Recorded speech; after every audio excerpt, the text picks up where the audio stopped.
శ్రీగురుభ్యో నమః.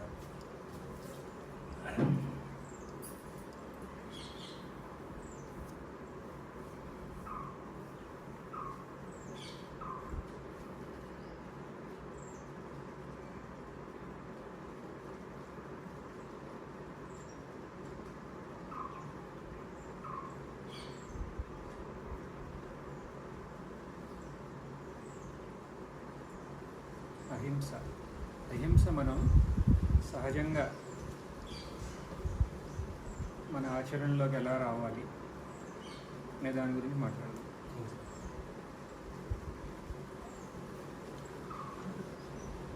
ఈ పౌర్ణిమ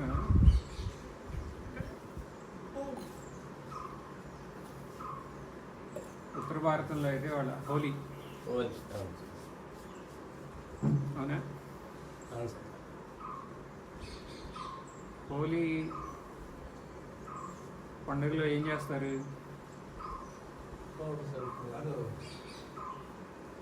నిన్నే హోలీ పండుగ అప్పుడు ఏం చేస్తారు? కలర్స్ అనా? అంతేనా? అందరినీ ఇన్వాల్వ్ చేస్తున్నా. ఎవరో లాస్ట్ మీరు కనపట్లా నాకు. సరే, కలర్స్ పూసుకుంటూనేనా ఇంకేమైనా ఉందా?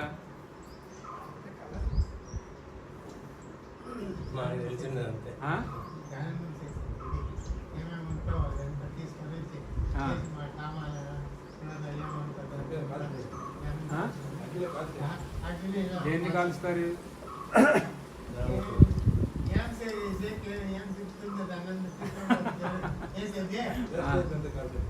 వేస్ట్ అంత అది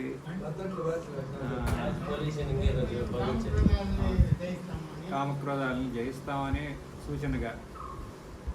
అదే ఉత్తర భారతంలో అయితే హోలీ పండుగ అంటే అక్కడ హోలికా దహనం.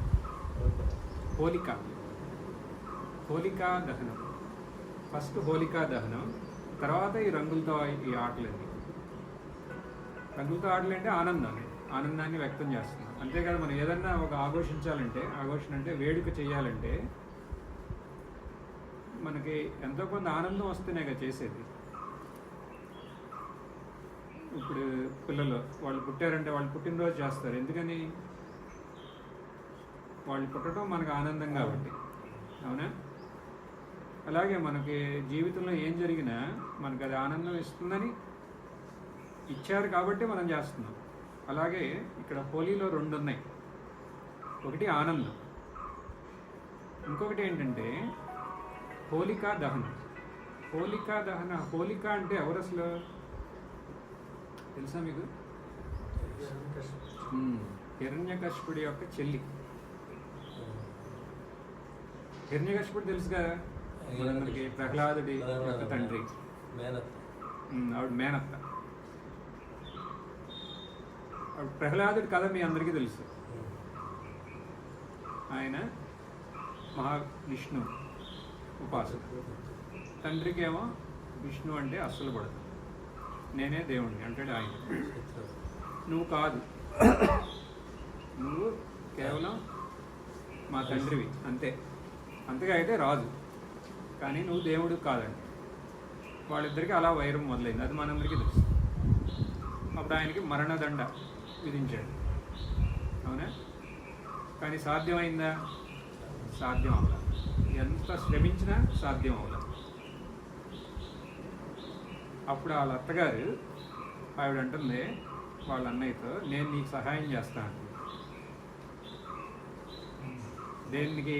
ఆయన్ని వధించడానికి. ఎవరిని? ప్రహ్లాదుని వధించడానికి. హోలిక వాళ్ళ అత్తగారు, మేనత్త. అప్పుడు ఏం చేస్తుంది ఆవిడ?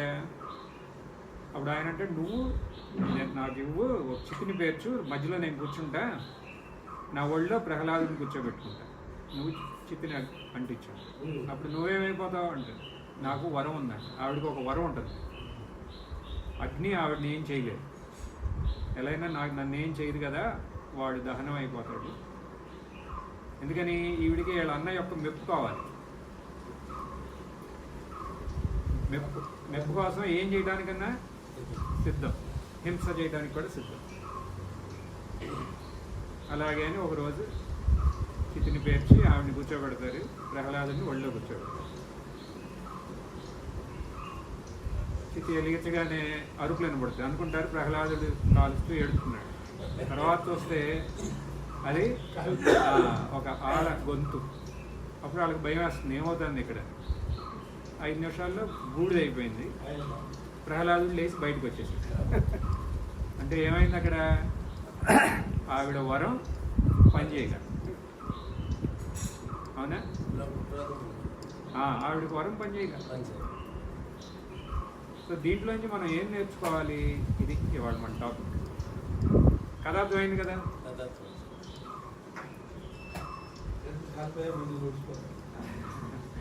ఆవిడికి వరం ఉన్నా పనిచేయక.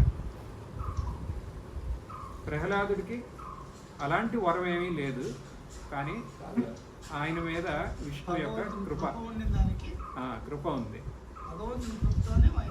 ఆయన బయటపడ్డారు. అంటే ఇక్కడ మనందరిలోనూ హోలిక ఉంది, ప్రహ్లాదుడు కూడా ఉన్నాడు, అవునా? అంటే హోలికాగా అక్కడ వరం ఉంది కదా, మనందరికి కూడా వరం ఉంది. ఉందా? ఉంది. ఏంటి మీకు ఇచ్చిన వరం? మీకున్న వరం శరీరం, ఇంకా పరమాత్మ. ఇంకా వరం లాగా భావించేది మనం ఏంటి? వరం అంటే ఏంటి? దానివల్ల మనకు ఆనందం రావాలి, అవునా? మనకి శరీరం ఉంది, కరెక్ట్. అది సవ్యంగా ఉందా? అరే సవ్యంగా అంటే మనకి చేతులు కాళ్ళు అన్నిటితోనే జన్మించామా లేదా? అలా జన్మించిన వాళ్ళు ఎంతమంది ఉంటారో తెలుసా? రోజుకి ఎంతమంది జన్మిస్తారో తెలుసా? రోజుకి 100ల్లో జన్మిస్తారు, 100. మీరు ఒక పెద్ద హాస్పిటల్కి ఎక్కడికన్నా ఒక రోజంతా హాస్పిటల్లో తిరిగి బయటకు వస్తే మీరు బయటికి రాగానే భగవంతుడిని మొక్కుకుంటారు. ఎందుకని అంటే మనకి సవ్యమైన శరీరం ఇచ్చాడు. ఇప్పుడు మనకి ఏమి ఇచ్చారో దాన్ని చూసి ఏం ఇవ్వలేదో దాని గురించి మనం బాధపడటం కన్నా, ఎవరికి దొరకంది మనకి ఎన్నో ఇచ్చాడు భగవంతుడు. శరీరం రావటమే ఒక వరం. ఇంకా ఐశ్వర్యం ఉందా మీ అందరికీ? ఉందా? ఎంతో కొంత ఉందా? దానికి అంతే ఉంది. మనకి 3 పూట్ల భోజనం చేయడానికి, మన కామన్లు, అవసరమైన కామన్లు తీర్చుకోవడానికి కావాల్సిన ఐశ్వర్యం మన దగ్గర ఉంది కదా. ఇదంతా ఎవరు మనకి ఒక వరం ఇచ్చాడు కాబట్టి కదా ఆయన, అవునా? మనకు ఉండటానికి ఇల్లు ఉంది, ఇదంతా మనకి ఇచ్చిన వరాలే. ఆయన్ని ఇన్ని మనకి ఆ హోలికాకి లాగానే మనకు కూడా ఇన్ని వరాలు ప్రసాదించారు. ఇప్పుడు దాన్ని మనం సద్వినియోగం చేసుకుంటున్నావా, దుర్వినియోగం చేసుకుంటున్నావా? దుర్వినియోగం చేస్తాం, సద్వినియోగం చేసుకోవాలి. మీరందరూ కూర్చుని సత్సంగం వింటున్నారుగా, ఇది సద్వినియోగమే కదా, అవునా? ఎక్కువగా చెప్తా. ఇక్కడ కూర్చుని ఎవరిని వినకపోతే వాళ్ళు దుర్వినియోగం చేస్తున్నారు. చేస్తున్నాం కదా. అంటే ఇక్కడ దుర్వినియోగం చేసుకునే అవకాశం ఉన్నట్టు స్వామీజీ చెప్పినట్టు, హింస అనే ప్రవృత్తికి మనం ఉత్సాహపడ్డామంటే అది దుర్వినియోగం చేస్తుంది. ఇప్పుడు మనందరికీ వరం ఉంది, ఈ వరాలని సద్వినియోగం చేయాలి, అవునా? అదొకటి. 2, ప్రహ్లాదుడు కూడా మనలో ఉన్నాడు. ఎందుకని? భక్తి ఎంతో కొంత ఉంది కదా. కానీ మనకి ప్రహ్లాదుడికి తేడా ఏంటి?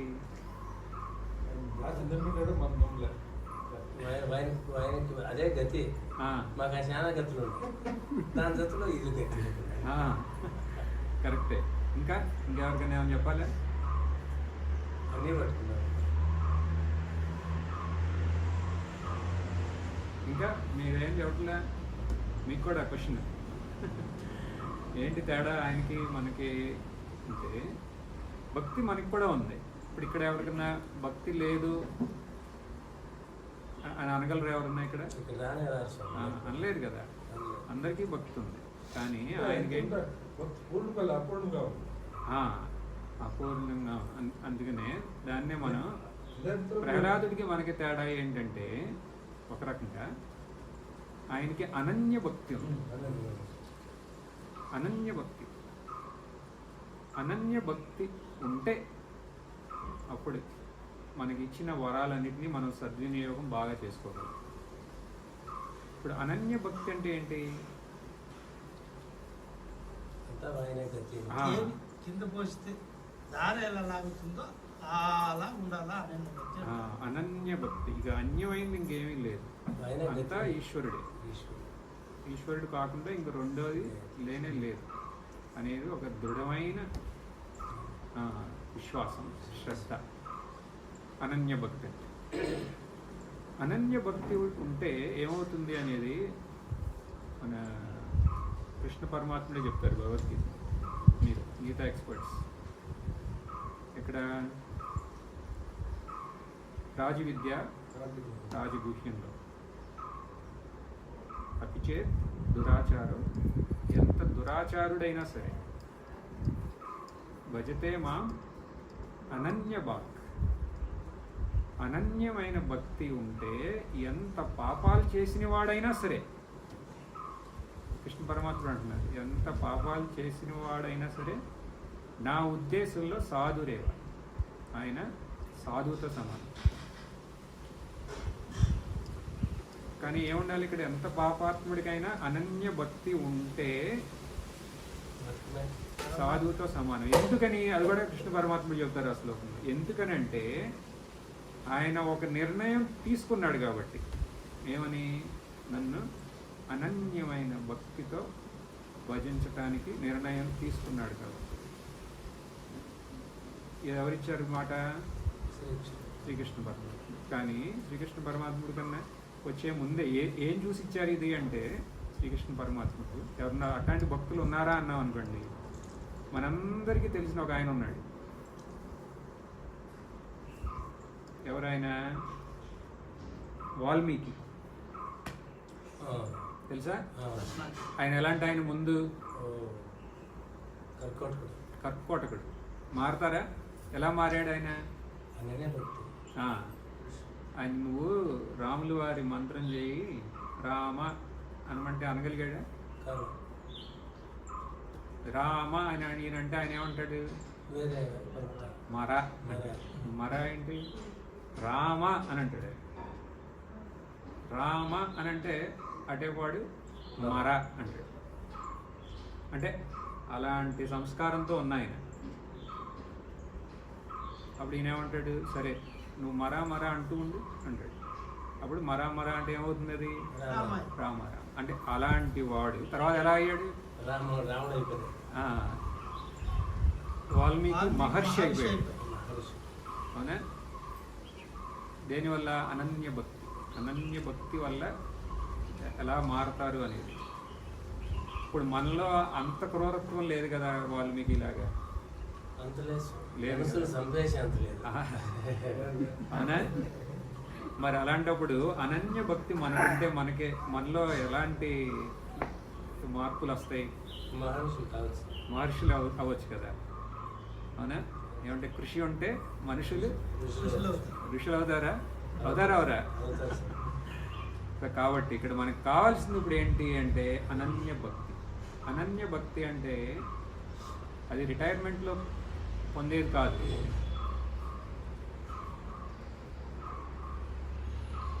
అందుకని రిటైర్మెంట్లో పొందొచ్చు అసలు మనం అనన్య భక్తి. మొదలే పొందితే దాన్ని ఆనందించవచ్చు. ఇప్పుడు ఎందుకని? రిటైర్డ్ అయిపోయిన తర్వాత, ఇప్పుడు ఎవరన్నా మీలో రిటైర్మెంట్ అయిపోయిన తర్వాత ప్లాన్ చేస్తా అంటే దీనికోసం వాళ్ళ కోసం చెబుతుంది ఏంటి? ఇప్పుడు అన్నీ సవ్యంగా ఉన్నప్పుడు చేయలేని రిటైర్మెంట్ అయినప్పుడు చేయొచ్చా? ఇప్పుడే మొదలెట్టాలి అన్నీ. అంటే ఈ నిమిషంలోనే ఎప్పుడైతే మనం దీని గురించి విన్నామో అప్పుడే. అనన్య భక్తి మనకు ఎలా ప్రాప్తం అవుతుంది అంటే ఇప్పుడు మీరందరూ భగవంతుడిని నమ్ముతున్నారా అంటే నమ్ముతున్నారు. భగవంతుడు ఎవరు అన్నామనుకోండి, ఎవరు అంటే ఒక్కొక్కళ్ళు ఒక్కొక్క రకంగా. అవునా? ఇప్పుడు పిల్లల్ని చూపిస్తే భగవంతుడు అంటే ఎక్కడున్నాడు అంటే వాళ్ళు ఏమంటారు, ఇక్కడ ఉన్నాడు. లేకపోతే మా ఫోటో తీసుకెళ్ళి చూపిస్తారు. ఎవరికి ఊహించలేని ఒక ఆశ్చర్యం పొద్దున జరిగింది. చిన్న పాపనే దేవుడు ఉన్నాడా అన్న, ఉన్నాడు. ఎక్కడ ఉన్నాడు? ఇక్కడ చూపించు, గుడిలో. అంతేనా అన్న. అంటే ఇలా అని చూపించు. అంటే స్వాముల్లో ఉన్నారని ఎవరు చెప్పారు ఆవిడికి? ఈ రకంగా ఒక్కొక్కళ్ళు ఒక్కొక్క భావన. మన చిన్నప్పుడు ఈ క్వశ్చన్ అడిగితే మనం చెప్పేవాళ్ళం అలా? చెప్పేవాళ్ళం కాదు. మనం ఏం చెబుతాం మ్యాక్సిమం అంటే పూజ రూమ్లో తీసుకెళ్ళి అక్కడ రాముడిని కృష్ణుడిని చూపిస్తాం, దేవుడు. మనం చిన్నప్పుడు నేర్చుకున్నాం అలా అని, ఈ దేవుడు. ఇప్పుడు మనం పెద్దవాళ్ళయ్యాం. ఇప్పుడు కూడా మనం దేవుడు ఎవరంటే మన పూజ రూమ్లో తీసుకెళ్ళి చూపించామనుకోండి, అప్పుడు మన దాని అర్థం ఏంటి? మనం శారీరకంగా ఎదిగాం కానీ వేరే ఏమీ ఎదగలేదు. అవునా? మరి ఎవరు భగవంతుడు అంటే? భగవంతుడే చెప్పాలి కదా భగవంతుడే అంటే ఎవరు. ఇప్పుడు మనందరికీ మన అమ్మ నాన్న మన ఇళ్ళు చెప్పిన అటు ఇటు ఉన్నాళ్ళందరూ చెప్పిన వాళ్ళ ప్రకారం భగవంతుడు ఎవరు అంటే పలానా పలానా అంటాం. కానీ భగవంతుడు నోటేమిటి వినాలి మనం అసలు భగవంతుడు ఎవరని? అవునా? అన్ని శాస్త్రాల్లో ఉంటుంది. ఏం చెప్తున్నారు మీరేంటి? అనన్య భక్తి గురించి చెప్తా మీరు వేరే అవస్థలోకి వెళ్తున్నారు.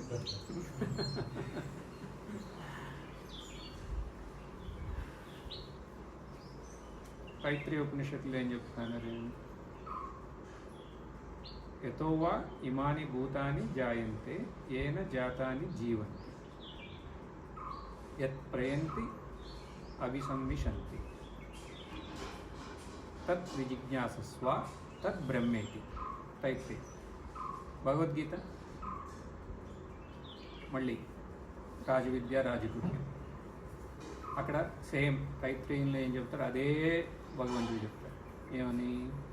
సర్వాణి ఈ ఉన్న అన్ని జీవులు ఎక్కడి నుంచి వస్తున్నారో మళ్ళీ ఎక్కడికి వెళ్తున్నారో అది భగవంతుడు అంటున్నారు. అంటే యతోవా ఇమాని భూతాన్ని జాయంతే ఏన జాతాని జీవంతి. ఎవరి వల్ల వీళ్ళందరూ సంరక్షింపబడుతున్నారో ఆ తత్వం భగవంతుడు అంటున్నారు. ఇప్పుడు ఎవరి వల్ల మనం ఇక్కడికి వచ్చాం? మనం ఏమనుకుంటాం? అమ్మ నాన్న.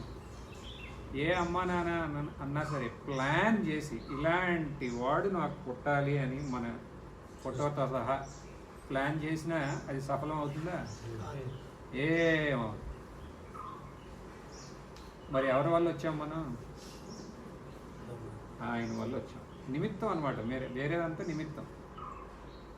మళ్ళీ వచ్చిన తర్వాత మనం రాగానే మన ఫుడ్ రెడీయా? ఇమ్మడే. అది ఎవరో రెడీ చేసింది? ఎవరు?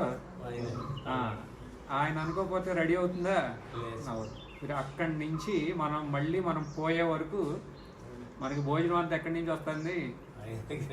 అందరూ నిమిత్తమే కదా. అందరూ నిమిత్తమే. మనం ఏమనుకున్నా సరే. కానీ మనకి ఇచ్చేది ఎవరు? పరమాత్ముడే కదా. మళ్ళీ మనం ఎక్కడికి వెళ్తాం? అవునా? ఇప్పుడు మామూలుగా స్వస్థానం. ఇప్పుడు మామూలుగా ఇప్పుడు ఎదిగినాడని చెబితే మనం చనిపోయిన తర్వాత మనం ఏమవుతాం అంటే ఏదో ఆ ఊరి బయట అక్కడికి వెళ్తా ఉంటారు. అదే పిల్లల్ని అడిగామనుకోండి, మనం చనిపోయిన తర్వాత మీ ఇంట్లో ఎవరన్నా చనిపోయినాడా? ఉన్నారు, మా నాయనమ్మ వాళ్ళ అమ్మ చనిపోయినది అంటారు. ఎక్కడికి వెళ్ళింది అన్నాం అనుకోండి, దేవుడి దగ్గరికి వెళ్ళింది అంటారు పిల్లలు. అదే అంటే ఎక్కడి నుంచి వచ్చామో, ఎవరి వల్ల మనం ఇప్పుడు జీవిస్తున్నామో, మళ్ళీ ఎక్కడికి వెళ్తామో అది భగవంతుడు అంటే. అలాంటి భగవంతుడినేనా మీరు రోజు ప్రార్థించేది? అలాంటి అన్నాం అనుకోండి, అప్పుడు ఏమవుతుంది, మనకి అనన్యమైన భక్తి వస్తుంది. ఎందుకని మనం ఏం చేసినా సరే దాని వెనకాల నిజంగా ఉంది ఎవరు? భగవంతుడు. అవునా? ఇప్పుడు అలా అయినప్పుడు భగవంతుడే అన్నీ చేస్తున్నాడు, భగవంతుడే అందరిలోనూ ఉన్నాడు, అంతే కదా. ఇప్పుడు మన్నే కాదు కదా, మొత్తం అందరినీ సృష్టించింది ఎవరు? పరమాత్ముడే. సృష్టించి మళ్ళీ ఆళ్ళలోనే ఉన్నాడు, ఇప్పుడు మన అందరిలోనూ ఉన్నాడు. మనందరిలో మనం పోయినసారి చూసాంగా చైతన్య శక్తిగా ఉన్నది ఎవరు? అదే మనని పుట్టించి మన నుంచి వేరేగా వెళ్ళా, మనలోనే ఉన్నారు. అలాగే మనలోనే కాక అందరిలోనూ ఉన్నారు. ఇప్పుడు పిల్లల్ని దేవుళ్ళతో సమానం అని ఎందుకంటారు? ఎందుకనంటే కపటం అంటే ఏంటి ఇక్కడ? రాగద్వేషాలు. ఇప్పుడు బుద్ధి, వక్ర బుద్ధి ఉండదు ఆడికి, అంతే, ఉండదు. ఎందుకంటే భగవంతుడే ఉన్నాడు అందరిలో, అంటే మనలో కూడా ఉన్నాడు. మనలో ఆ వక్ర బుద్ధి తీసామనుకోండి, అప్పుడు భగవంతుడు ప్రత్యక్షంగా మన అనుభవంలోకి వస్తాడు ఆయన. ఓకే, ఇప్పుడు మన టాపిక్ ఏంటి? అహింస. అహింస అంటే ఇప్పుడు భగవంతుడు, ఇలాంటి భగవంతుడిని నేను నమ్ముతున్నాను, నేను పూజ చేస్తున్నాను అని మనం రోజుకు ఒక్కసారి గుర్తు తెచ్చుకుని మనం పూజ చేస్తే, మన రోజు దండం పెట్టుకున్నప్పుడు ఎవరిని నేను పూజ చేసేది? ఆ భగవంతుని కావాలంటే మీరు ఏదో ఒక్క రూపంలో చూడండి. ఎందుకని? అనన్య భక్తి. అనన్య భక్తి అంటే ఆ రూపమే మెదలాలి మీకు ఎప్పుడు. ఎందుకని అందరిలోనూ ఉన్నాడు, అన్ని రూపాల్లోనూ ఉన్నాడు. కానీ మనకి మనస్సు ఏకాగ్రత రావాలంటే ఒక రూపాన్ని మనం ఎన్నుకోవాలి. ఎందుకని ఆ రూపమే భగవంతుడు అంటే మనకి ఎప్పుడు ఆటోమేటిక్గా గుర్తొచ్చేది ఇంక అదే, ఆ రూపమే. ఆ రూపాన్ని ఎందుకని, ఆ రూపం ఎక్కడున్నాడు? అందరిలోనూ ఉన్నాడు అనేది మనం అక్కడ ఒక్కసారి మనం అనుకుని ఆ పూజా గది నుంచి బయటకు వచ్చామనుకోండి, అప్పుడు అహింస అనేది మనకి స్వాభావికంగా మనలో ఉంటుంది. ఎందుకని? అందరిలోనూ ఉన్నాడు. చెట్టు పుట్ట అన్నిటిలోనూ, అంతేగా. ఇప్పుడు కొంతమంది ఇప్పుడు నడుచుకుంటూ వెళ్తాంటే ఆకులు తుంపడం ఇట్లాంటివన్నీ చేస్తారా లేదా? ఇప్పుడు అందరిలోనూ భగవంతుడు ఉన్నాయంటే మనం అనవసరంగా వచ్చి దెబ్బ ఏం కదా.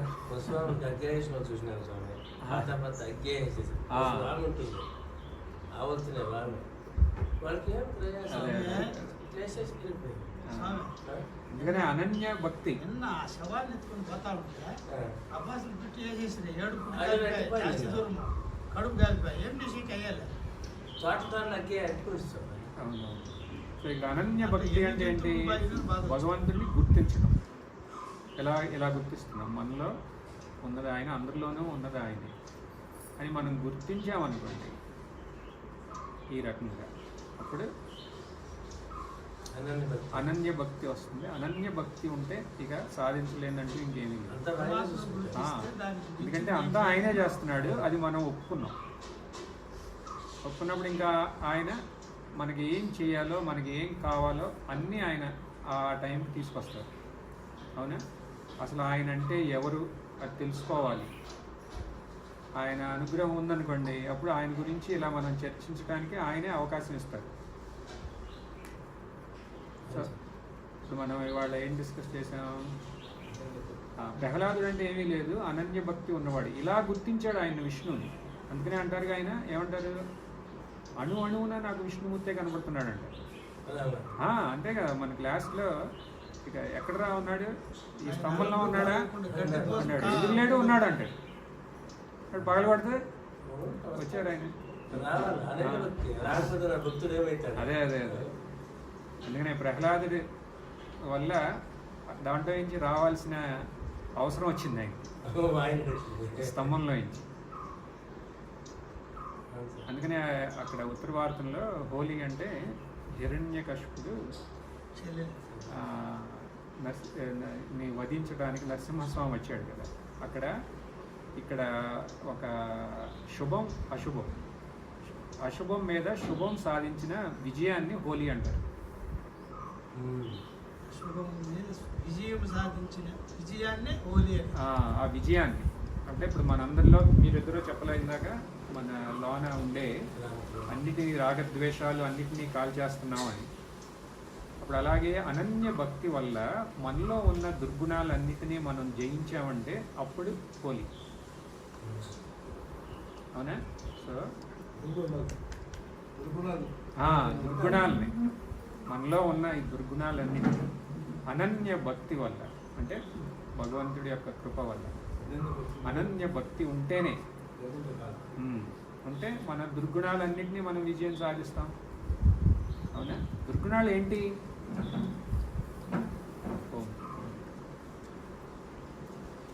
ఏమేమి దుర్గుణాలు ఉన్నాయి?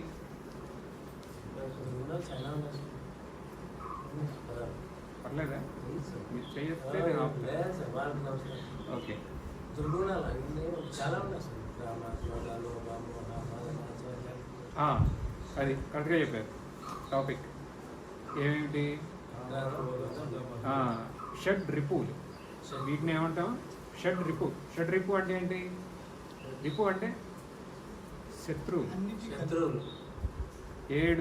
6 శత్రువులు ఉన్నారు మనందరిలో. మనకి అనన్య భక్తి ఉంటే ఈ 6 హిరణ్యకశిపు లాగానే నాశనం అయిపోతాడు. ఏమేమిటాయి?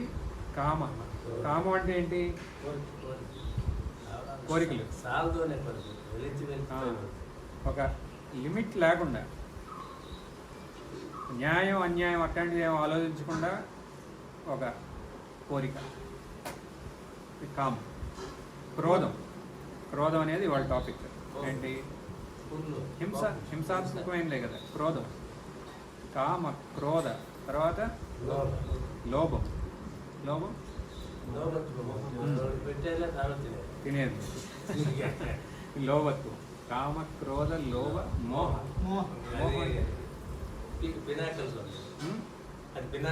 ఏంటి? ఏంటి మోహం అంటే? ఏంటి? మమకారం, అటాచ్మెంట్. దేని మీద? దేని మీద? వీటి మీద మీరు జనరలైజ్ స్టేట్మెంట్లు ఇస్తే కుదరదు. అనాత్మ వస్తువుపైన జాస్తి ఇస్తాం, అనాత్మ వస్తువుపై తక్కువ. భార్య బిడ్డలు దేహాభిమానం, ఇంకా దేహము, భార్య బిడ్డలు, నేను నా వాళ్ళు. అవునా?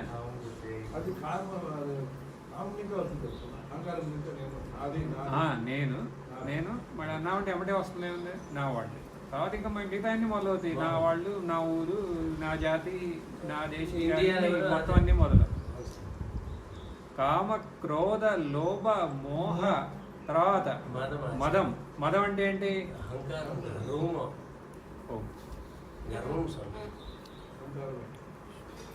మదం అంటే నా అంతటి వాడు ఇంకోహళ్ళు లేడు. అవునా? నా అంతటాడు ఇంకోహళ్ళు లేడు అనే ఒక భావన. మాశ్చర్యం అంటే తాను చేయడే పర్వాలేదు, ఎటువంటి చెప్పాలి.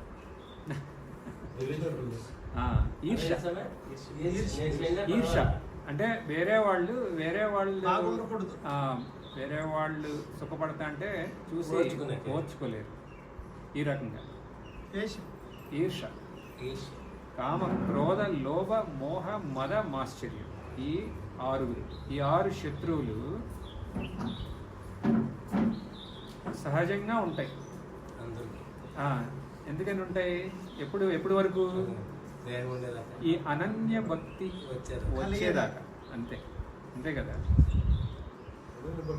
అనన్య భక్తి వచ్చిందనుకోండి, అప్పుడు అసహజంగా కూడా ఉండవు ఇవి. అవునా కదా? ఉండకూడదు ఇవన్నీ. సో ఇవన్నీ రావాలి అంటే మనకు కావాల్సింది ఏంటి? అనన్య భక్తి. ఇప్పుడు ప్రహ్లాదుల్లో ఈ 6 ఉంటాయా?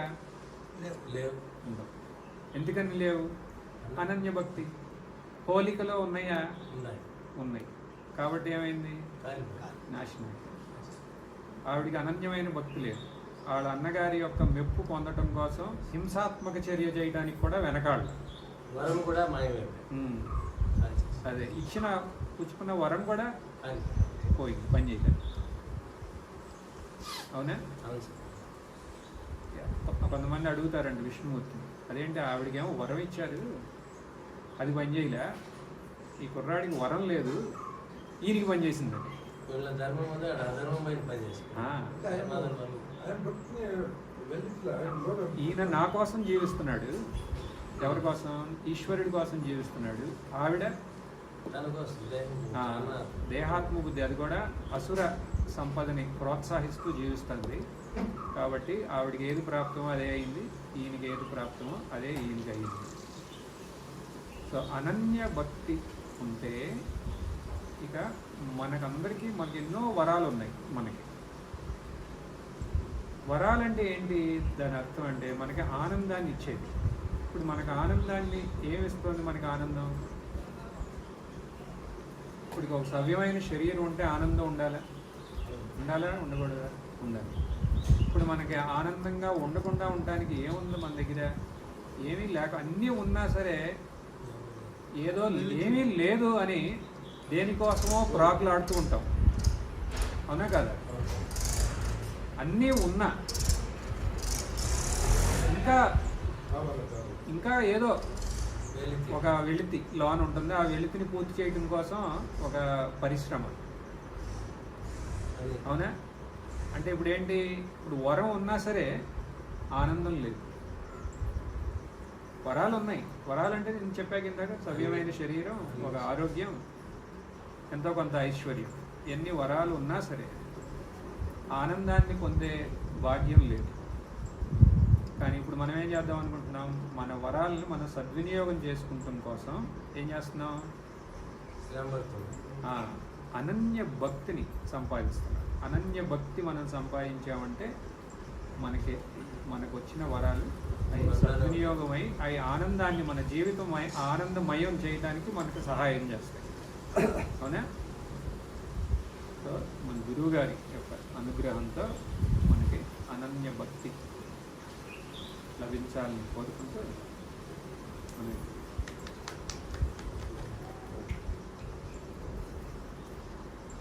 ఇవాళ అడిగిన దాని మీద మీకు ఏమన్నా క్వశ్చన్స్ ఉంటే అడగచ్చు. ఆనందమైంది, సంతోషమైంది మనసు. ఎవరు వరాలు సంపాదించుకునే లోకోపకారార్థమై వరాలు సంపాదించుకోవడం అవి పనిచేస్తాను. స్వార్థం కోసం చేసుకునేది